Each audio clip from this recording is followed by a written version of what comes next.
असंभव कुछ नहीं होता दोस्त, ये परिकल्पनाएं हैं खाली। और मैं आज तो आपको बहुत ईमानदारी से और 12 साल के तजुर्बे का निचोड़ निकाल के बता सकता हूं कि इस दुनिया में असंभव नाम का कोई शब्द होता ही नहीं है। इंसान कभी भी चंद्रमा पर नहीं पहुंच सकता, पृथ्वी विज्ञान की अधिकतम सीमा है। डॉक्टर ली फॉरेस्ट मशहूर वैज्ञानिक हुए, बहुत बड़े साइंटिस्ट हुए। एक स्टेटमेंट इन्होंने पास किया 1955 के अंदर, 1955 he passed a statement कि इंसान कभी भी चंद्रमा पर नहीं पहुंच पाएगा। It is impossible for a human being to cross Indian globe, earth globe. और पृथ्वी विज्ञान की अधिकतम सीमा है, लेकिन किसी बहरे ने इस बात सुना नहीं और पहुंच गया एक आदमी अपना बस्ता उठा के, जिसका नाम था in 1969। और उसके बाद तो स्पेस जर्नी ऐसी हो गई जैसे आप और मैं अभी पतिया और बैंकॉक चले जाते हैं। लॉर्ड केल्विन बहुत बड़े साइंटिस्ट हुए, उनका स्टेटमेंट आया कि सिर्फ पक्षी उड़ान भर सकते हैं, हवा से भारी मशीन का उड़ान भरना असंभव है। इट इज इम्पॉसिबल कि हवा से कुछ भी भारा हो और वो उड़ सके, क्योंकि ग्रेविटी उसको गिरा देगा। लेकिन तमाचा मारा इन लोगों ने, तमाचा मारा और लिख के दिया कि हमने साइकिल के स्पेयर पार्ट से इंसानों को पक्षी बना दिया।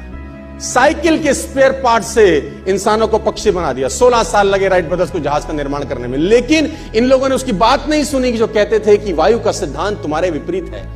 ये बात भंवरे को कही जाती थी कि भंवरा वायु के सिद्धांत के कारण कभी जीवन मोड़ नहीं सकता, क्योंकि उसके पंख उसके शरीर से हल्के रहते हैं। लेकिन भंवरा साला किसी स्कूल में गया नहीं आज तक। माई doctor told me I will never walk again. मेरे डॉक्टर ने मुझे कहा कि तुम कभी चल नहीं सकोगी। My doctor told me you will never walk again. My mother told me I would, and I believed my mother rather than doctor. Wilma Rudolph एक ऐसी एथलीट हुई जिनको पोलियो था जिनको डॉक्टर ने कहा तू चल नहीं सकती, मां ने कहा तू चल सकती है। उसने कहा मैंने डॉक्टर की बात नहीं मानी, मैंने अपनी मां की बात मानी। 3 ओलंपिक गोल्ड मेडल जीती है लड़की, 3 ओलंपिक गोल्ड मेडल, जिसको डॉक्टर कह रहा है कि तू चल। लेकिन मां क्या बोलती है? मैं आपको उदाहरण देना चाहूंगा सर।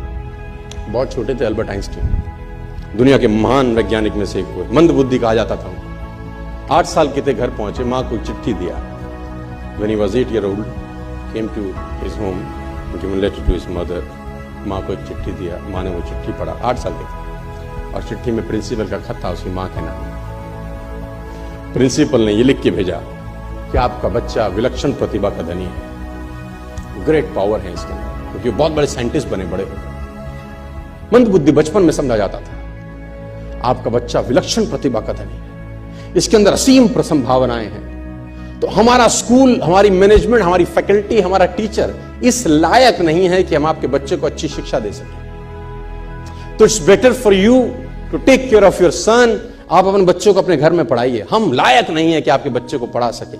और उसकी मां ने पढ़ते पढ़ते आंखों में आंसू ले आई और उसने बच्चे को कहा कल से तू स्कूल नहीं जाएगा, मैं तेरी परवरिश घर पे करूंगी, क्योंकि तेरा टीचर तुझे इस लायक नहीं समझता। मतलब वो अपने आप को इस लायक नहीं समझते। बच्चा खुश हुआ, मोटिवेट हो गया और लग गया। उसकी मां का निधन हो गया और अल्बर्ट आइंस्टीन बहुत बड़े साइंटिस्ट हो गए। अल्बर्ट आइंस्टीन जब बहुत बड़े साइंटिस्ट हुए तो मकान शिफ्ट कर रहे थे अपना, और जीवन का सच्ची घटना वो अपनी ऑटोबायोग्राफी में लिखते हैं कि जब मैं मकान शिफ्ट कर रहा था तो एक ड्रॉस के अंदर मुझे वो व्हाइट कलर का पेपर फोल्डेड अवस्था में मिला। मुझे समझ नहीं था कि क्या है। मैंने उसको फोल्डिंग अवस्था से मिट्टी को हटा के जब खोला तो वो उस टीचर का लेटर था जो बहुत साल पहले टीचर ने मेरे हाथ में दिया था और मैंने अपनी मां के हाथ में रखा था। अब वो बड़ी उत्सुकता के साथ उस खत को पढ़ने लगे। जैसे उन्होंने खत पढ़ना शुरू किया और वो जार जार होकर रोए। उसमें लिखा था कि तुम्हारा बच्चा मंदबुद्धि है, ये हमारे स्कूल के लायक नहीं है, इसको आज के बाद हमारे स्कूल में मत भेजना, इसकी परवरिश खुद किया। मां ने उल्टा पड़ा कि नहीं, ऐसा नहीं है, तू सब कुछ कर सकता है, तेरे हाथ पास पावर है, तेरे में प्रतिभा है, यू कैन डू वंडर्स। दोस्तों, इस दुनिया में किसी की बात मत सुनना। नेवर एवर बिलीव एनीबॉडी कि जो तुमको बोले कि तू नहीं कर सकता, कान पे मारना, बोला साले तू नहीं कर सकता, हम करेंगे।